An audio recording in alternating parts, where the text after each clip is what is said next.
Hey podcaster, I'm Tim Wahlberg, your podcast performance coach, with another actionable tip so you can grow your podcast authority, generate leads, and convert with ease. Today's tip is sound more like the authority you are. One of the top questions I get asked is, how do I improve my podcast voice?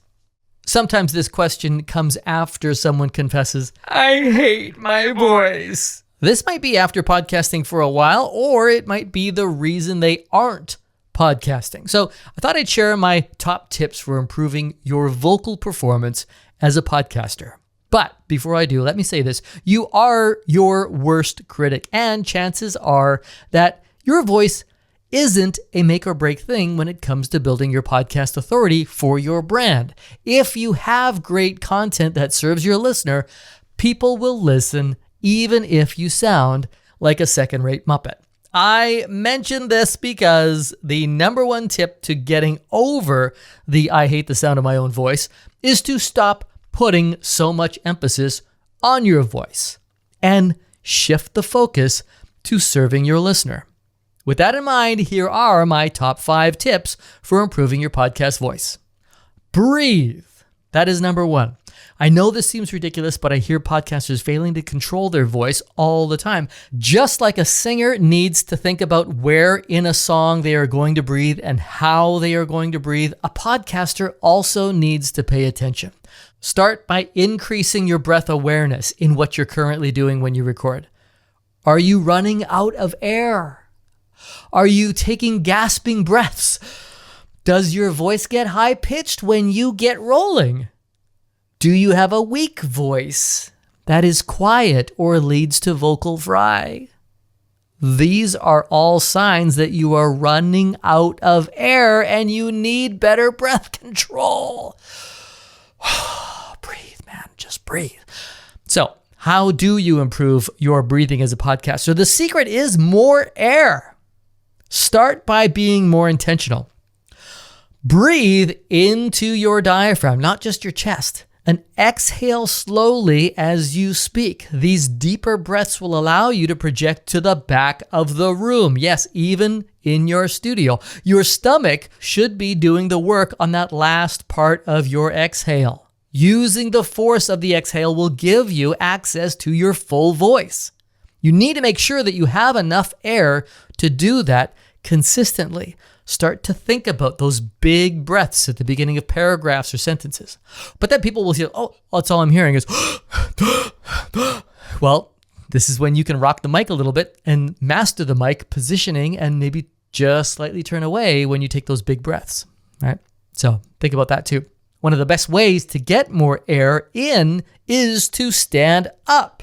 So many podcasters sit when they record, and this doesn't allow them to get a full breath because your diaphragm and chest cavity are compressed, especially if you relax into your seat and assume a hunched over posture. When you stand, you can breathe deeper and engage your diaphragm and get that fuller sounding voice. Plus, standing allows you to express yourself more because of your hands. They're moving all over the place. You're free to gesture and you have more energy. For more on the benefits of standing when you record, check out episode 5. Yeah, episode 5. I did this a long time ago. The second tip for improving your voice as a podcaster actually has nothing to do with your voice. You can instantly sound more like a pro by improving where and how you capture your voice. I often talk about mic placement and creating a soft room to record in. Just listen to episodes 42 and 169, and you'll be right to fire me as a podcast coach if I didn't mention it in a discussion about improving your voice. This is something that everyone can do no matter what kind of vocal cords you were born with. My quick tips are to record your podcast in a soft, cozy space. I'm talking rugs, curtains, pillows, even plush toys if you got them. The key is to give the sound a soft place to land so it doesn't bounce back. You don't have to break the bank to do this. When I'm on the road and need to record, I clear out a closet and load it with pillows and blankets, even couch cushions, until I get a nice soft space for my booming voice to land. As for my technique, first, Be sure to select a good dynamic mic, not a compressor mic, and then make sure you are positioned correctly in front of it so it picks up the nuances of your voice. Any voice sounds better when it's rounded out and recorded correctly. All of this will actually translate to you sounding more like an authority when you are deep in people's earballs.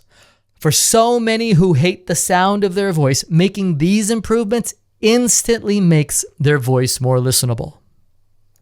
Tip number 3 is to drop and demonstrate certainty. There is nothing more authority boosting than a confident voice. It's true that studies show that a deeper voice is seen as more authoritative, but before you pull a Maggie Thatcher, you can grab some of that authority without slipping into an inauthentic, fake, deep voice. The trick is to drop your voice at the end of a sentence. Simple, right? Simply come down to your lower register after you've made your point. So I'm doing this right now. And sometimes you might have to start higher so you can end lower. Think of your voice as falling off the cliff. This is in direct contrast to upspeak, which brings your authority into question, doesn't it?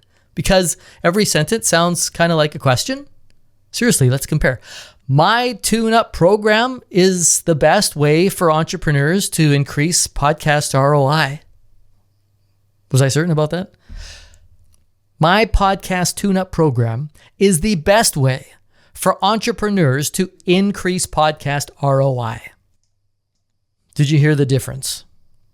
That even had a question mark, but I still went down. Did you hear the difference? The only thing I can change was to drop my voice at the end. I'm confident you can see the difference. No, I'm confident you can see the difference.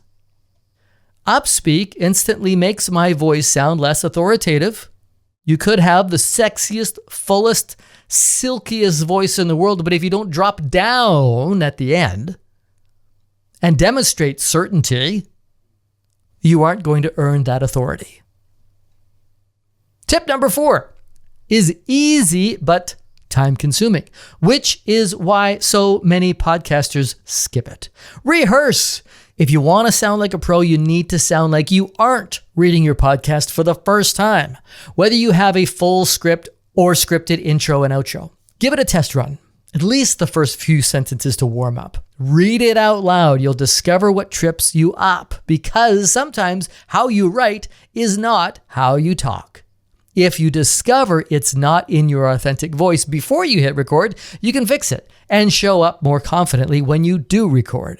Rehearsing also gives you a chance to warm up. You can focus on diction. I love to give my mouth a workout before reading my script. I stick a pen in my mouth to force me to enunciate properly. So if you struggle with slurring at the beginning of your show, stick a pen in your mouth sideways like this and start to read your script. And this will force you to make your mouth work harder than it should. So when you take your pen out of your mouth, you will sound nice and clear. When you take the time to rehearse, you will be more familiar with what you're saying, and you are way less likely to boot it around. That means you will feel more confident, and it'll show up in your voice. And my final tip, edit. Start by assuming edits will happen. This gives you permission to fix as you go. If you stumble on something, screw up a pronunciation, run out of air, upspeak by mistake, or you just don't feel good about how something came out, then you can redo it. It's simple. As soon as you hear something you'll know you want to fix later, because you are assuming you will need to edit, then keep rolling, but stop reading or talking, take a breath, note the time to save you or your editor time, think about what went wrong and how you want to say it. Think about what went wrong and how you want it to sound. Go back to the last sentence you delivered well and repeat it. Then carry on with full authority and conviction. Boom! Instantly improved your delivery. Remember, reset, redo, don't power through. You might be surprised how few of my tips on how to improve your podcast voice actually have to do with your voice. That's because most of the time you can't significantly change your voice without it sounding fake or changing from episode to episode. If you want to sound more like a pro, Enhance your natural speaking voice using breath control. Adopt a more authoritative delivery. Enhance the sound of your voice with tech and change your recording routines so you make time to rehearse and then fix your delivery as you go because you know you're going to edit it later. All of these tips will lead to you sounding more like a pro and collecting adoring fans who love you for the content you share, not because your dulcet tones rock them to sleep every night. And I hope that's just the tip you need. Now, if you need some help dialing in that content and making sure you are delivering the gold, even if you don't have a golden voice, then what you need is my podcast tune-up. Click the link in the show notes to register right now, and in less than 2 months, you'll have your podcast cranking out some positive ROI. You'll have your podcast cranking out some positive ROI. I'm Tim Wahlberg. See ya!